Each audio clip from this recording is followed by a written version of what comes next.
હળવદ મામલતદાર office નજીક કોર્ટે મુદ્દે આવેલ બે શખ્સો પર જીવલેણ હુમલો કરવામાં આવ્યો. હળવદ કોર્ટ મુદ્દે આવેલ બે યુવાનો પર જીવલેણ હુમલો કરવામાં આવ્યો હતો, જે ઘટનાની જાણ થતાં પોલીસ ટીમ દોડી ગઈ હતી અને કાયદેસરની કાર્યવાહી હાથ ધરી હતી. આ બનાવમાં તીક્ષ્ણ હથિયાર વડે હુમલો થતાં બે લોકો ઈજાગ્રસ્ત થયા હતા અને તેમને સારવાર અર્થે હોસ્પિટલમાં ખસેડવામાં આવ્યા હતા.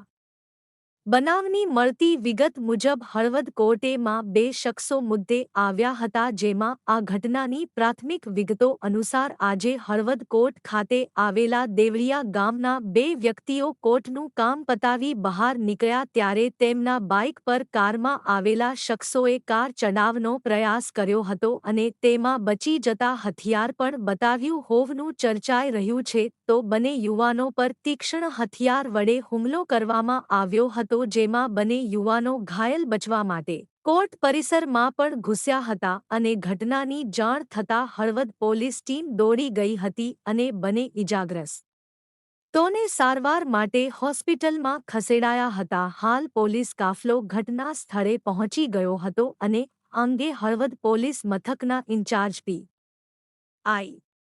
દીપક ઢોલ જણાવ્યું હતું કે હુમલો કરનાર શખ્સો કાર મૂકીને નાસી ગયા છે. કયા કારણોસર હુમલો થયો હજુ તે જાણવા મળ્યું નથી. પહેલા ઈજાગ્રસ્તોને સારવાર મળે અને હુમલો કરનાર શખ્સોને ઝડપવા માટે પોલીસ કાર્યવાહી હાથ ધરી છે.